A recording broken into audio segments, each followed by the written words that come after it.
Drage kolegice, dragi kolege, dragi prijatelji.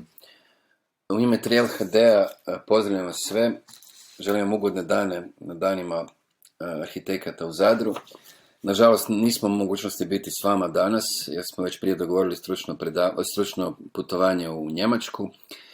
Međutim, nadam se da ćemo na ovaj način vam ipak približiti ovaj naš projekt. Danas ću govoriti, zahvaljujemo se žiriju na nominaciji za Dragu Galića i predstavit ću vam danas naš projekt Stambeni blok Park Kneževa.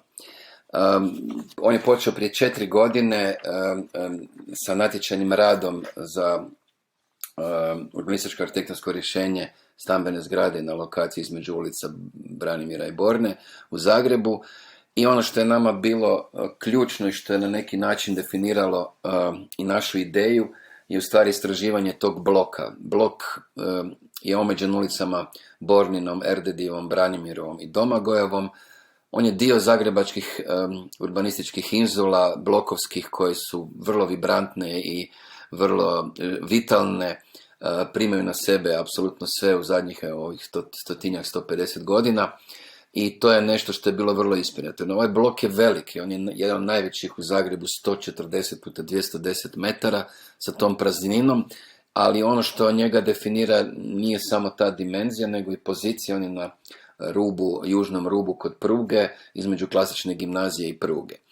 Ono što je njega definiralo je već vidljivo ovih 900-ih, početak 910. 15. gdje se u stvari formiraju i glavne trase tih blokova, već se formiraju nekakve zgrade i naravno taj zaista vrijedni urbani sklop se formira. U ovom ćošku crvenom vidite već formiranje tvornice i to je na prostoru bivšeg sajmišta i ta tvornica je u stvari tvornica Penkala, da ne objašnjavam puno što je ona bitno i značila, ali jednostavno na tom mjestu su nastale još 3 tvornice poslije i nakon rata poznata tvornica tekstilne industrije Nada Dimić. Ovo je nekakva fotografija iz 30. gdje je formirana klasična gimnazija od arhitekta Steinmana, Meštrovićev paviljon, s desne strane i prekrasan početak parka Krešimirova koji je evo tu u nastajanju i u sredini je opet u tom crvenom zoni formiranje već i tog bloka. Već se vide nekakve zgrade u Erdedijevoj ulici, međutim u sredini se vidi te tvornice koje su formirane i uglavnom se vidi tvornica s desne strane ovdje, jedina koja je u stvari ostala do sada, inače od Henigsberg Deutsche arhitekata, tvornica Nada Dimić i vrlo vjerojatno najvrijedniji dio toga. Tijekom ovih 30 godina, osim što su se urušili ti tvornički objekti, oni su jednostavno maknuti i onda je ova rupa koja je nastala tih 200 metara rupe jednostavno je čekalo da se nešto dogodi, da se dogodi projekt. Ove unutarnje inzule, unutarnji prostor je jednostavno poravnati. Ovo je situacija baš iz 2020. prije početka same gradnje. Ono što je zanimljivo u tom bloku, evo, susjedni objekti su Slavko Levi, stambena zgrada, Kauzlarić, spomenuo sam već neke, međutim u ovom desnom rubu se vidi i u biti rastakanje tog bloka. To nije slučaj, to je u Donjem gradu nakon 50. 60. godina se događalo, gdje su se interpolirali neki tornjevi, to nisu visoke zgrade, ali evo u ovom desnom bloku 2 od 12 etaža, jedan u ovom našem bloku od 8 etaža.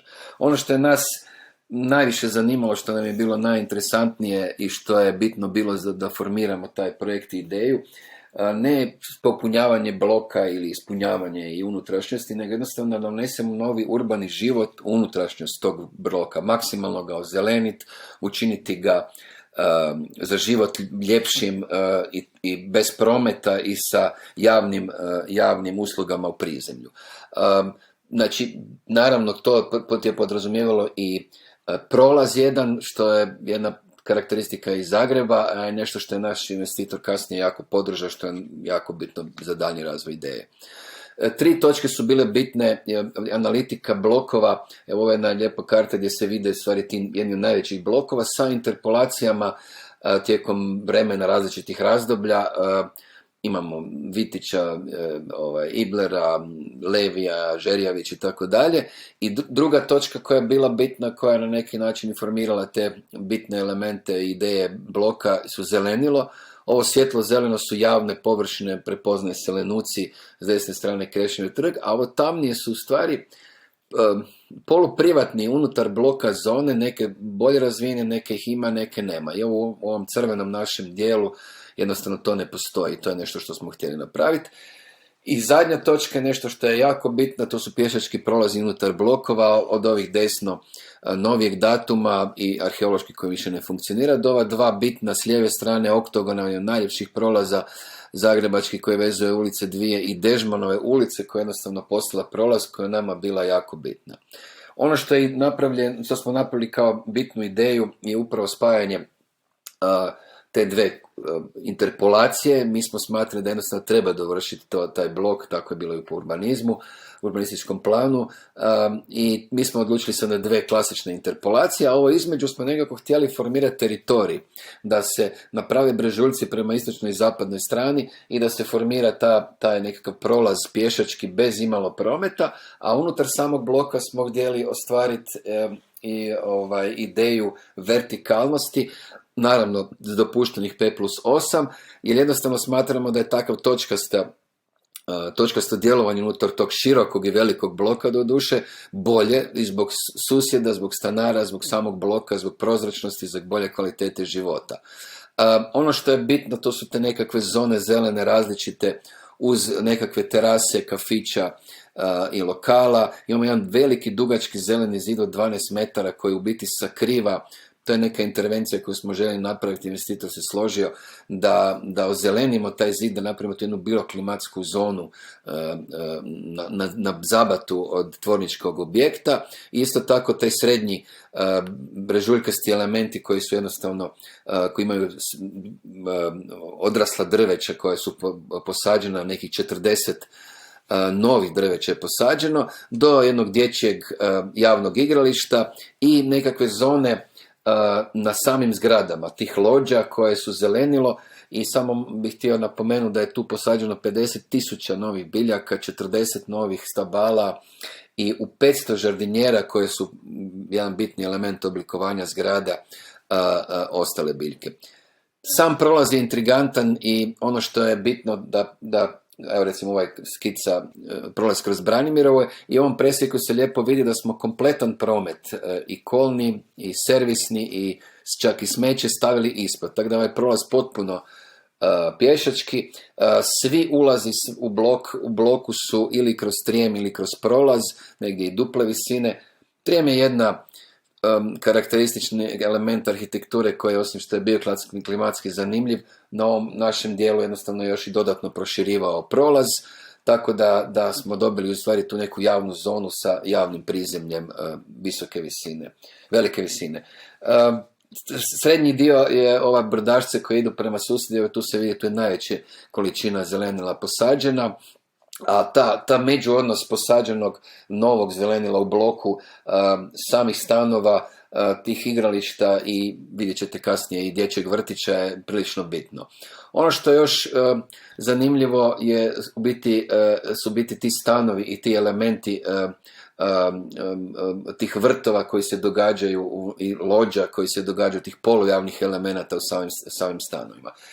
Ono što je definiralo vertikale unutar bloka su upravo ta nekakav odnos zagrebačkih donjorskih blokova i odnos volumena. Ulice su od Tesline od 11 metara do najšire Draškovića od 20, tako da smo i mi smatrali da između dvorišnih zgrada ne bi trebalo biti manje od 20 metara između njih, a što se tiče u odnosu na susjede, ovdje se lijepo na ovoj ilustraciji vidi i više, 30 i 40 metara prema susjednim blokovima. Ovaj kadar je iz više, s 5. ili 6. etaže, gdje se jednostavno onda omogućuje i pogled van tog bloka prema Zagrebu i prema vizurama grada. Dakle, tu je 6 volumena sa 8 ulaza, plus još jedan vrtić, jedan paviljon kojeg ću kasnije objasniti. Jako je bitno spomenuti te 4 tipologije stanovanja. Jedna novija je u stvari u tom prizemlju visokom prizemlju na zapadnoj strani koji povezuje tri vertikale. To je tipologija townhouse ili ti u stvari dvoetažne kuće u nizu sa vrtovima, i to je nešto što smo htjeli novo ostvariti. Investitor se složio i evo kroz ove neke kadrove ćete vidjeti što to znači. Ovo su vrtovi, pogled iz vrtova, a u stvari se na ovom presjeku najbolje vide te 4 etaže, znači 2 etaže dvoetažnih kuća u nizovima, i onda na drugom i trećem etaži stanovi koji imaju velike terase na krovovima tih dvojnih kuća, dvoetažnih kuća u nizovima. Ovo su samo neki kadrovi tog vrta u mirnom bloku unutrašnjosti bez prometa, tako da je to jedan ugodan život stanova koji su između 100-130 kvadrata. A na tim terasama, na krovovima tih dvoetažnih kuća su 2 etaže stanova koje su recimo klasične i normalne dimenzije, između 70 i 130-140 kvadrata, koji imaju jako velike terase, u stvari vrtove. Tako da još i na tim višim etažama omogućuje neko kvalitetno stanovanje ili ti javni otvoreni prostori. Te etaže iznad od 4. do 7. etaže su stanovi. Ovdje je napomenuti bitno da je nosiva konstrukcija vanjska. Mi nekako smatramo da u stambenim zgradama je dobro osloboditi. Vanjska je nosiva konstrukcija, jezgra je nosiva, a sve ostalo je promjenjivo. Od faze projektiranja pa do izvođenja moguće prilagoditi stan.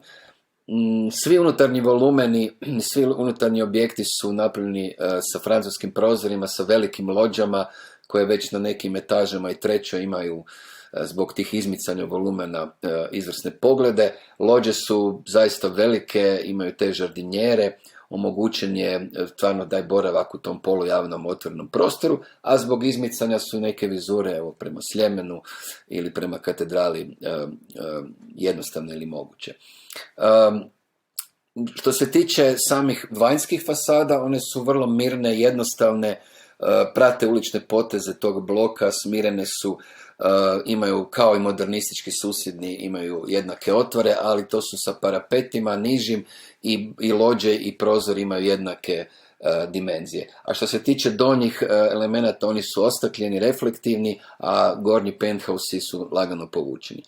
Samo oblikovanje je prilično bitno iz razloga što oblikovanje fasada, zato što nekako te žardinjere su puno toga definirali, francuski prozori su definirali i ovi profilirani keramički prefabrikati koji su nekako dio nekakvog možda inspiriran industrijskim nasljeđem i susjednim zgradama.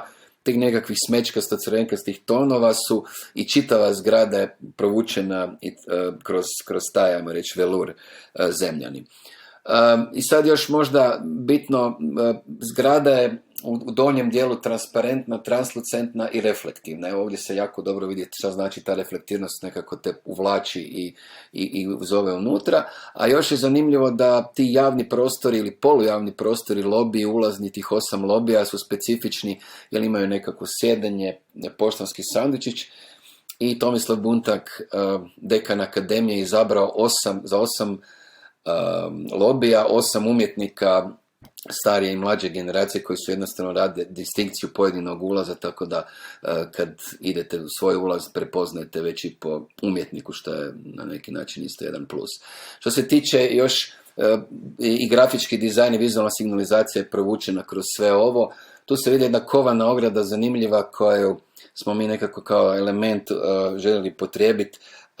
A Lana Cavar, dizajnerica koja je sudjelovala i koja je radila na tom, je inspirirana, napravila novu tipografiju koja je onda te krivulje napravila kao element kovane ograde. Ograda služi prvenstveno tome da se navečer zatvori. Ovo je privatni prostor, ali na javnom korištenju otvoren je prolaz od 7 ujutro do 9 na večer. Još je tu signalizacija tijekom orijentacijske karte koje se mogu vidjeti i na svim etažama su označeni sa tom specijalnom tipografijom etaže, a u minus etažama u podrumu je suprotan potpuno svijetli efekt bijeli za razliku od ovog zagasitog iznad. Svi javni prostori su zanimljivi u prizemlju, od pekare kafića, frizera, poliklinike, dućana, tako da oni na neki način potvrđuju taj dio tog javnog prostora. Još su dva elementa koje bih htio naglasiti. Jedno je dječje igralište koje je u jednoj od niša između zgrada. Oblikovano je, Lana Caver je radila grafički dizajn sa nekim starim igrama kao sa školica i tako dalje i sa ovim ostalim spravama. I još je možda zanimljivo reći da to igralište je dio javnog ukupnog prostora, znači na korištenje i javno korištenje.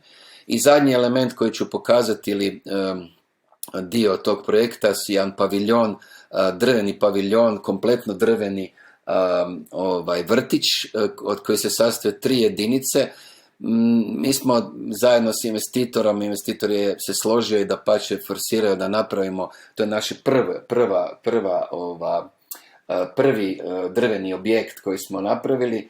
I šta je zanimljivo, kompletna konstrukcija, nosiva, pregradni zidovi, stropovi, sve je napravljeno od drveta sa panelnom izgradnjom. Projektirano je nekih 6 mjeseci, a izvedeno je u doslovno 2 dana. Evo, ovo su neki kadrovi iz tog izvođenja kad su došli paneli. To su drveni paneli sa termoizolacijom prefabricirani, po mjeri napravljeni, izvedeni i to je zaista, malo izgleda kao Lego kocke, ali zaista je efikasno i brzo i mi smo bili iznenađeni što je to napravljeno u tih 2 dana. Evo tu se može vidjeti kako je to montira i kako se montira jedan od elemenata centralnog zida i kažem, na neki način izgleda malo primitivno, ali je stvarno izvrsna tehnologija, nama je to sjajno iskustvo. Kao što sam rekao, i stropovi su napravljeni malo drugačije, ali napravljeni su isto tako od drveta i onda na kraju smo obložili sa drvenim letvama, jer nam se činilo da taj dojam mora biti kompletno drven i vrtić je izvana obložen sa natur drvetom koja će potamniti. Drvena je stolarija, a jednako tako su drveni i unutarnji paneli, svi stropovi, podovi, stropovi, zidovi, stropovi su akustički i evo tete su nam rekle da se osjećaju jako ugodno, da su roditelji zadovoljni, djeca, tako da je to jedan za nas jako bitan element. Evo, time bi ja na neki način završio. Još bi samo naglasio da dio ovog projekta su naravno jedan veliki tim. Ja bi se zahvalio našem investitoru VMD Model i bez čijeg truda, razumijevanja i želje za tom izvrsnošću ovo ne bi bilo moguće, ali naravno i cjelokupnom timu, ne samo arhitektonskom našem, koji su 3 godine radili na ovome, nego i svim ostalima i iz VMD-a i iz naši konstrukteri, instalateri, dizajneri, jedan veliki tim koji jednostavno doprinio svemu ovome. Evo, još jedan put pozdrav od Trial HD-a, pozdrav Zadru i uživajte u danima arhitekture Udruženja hrvatskih arhitekata. Pozdrav!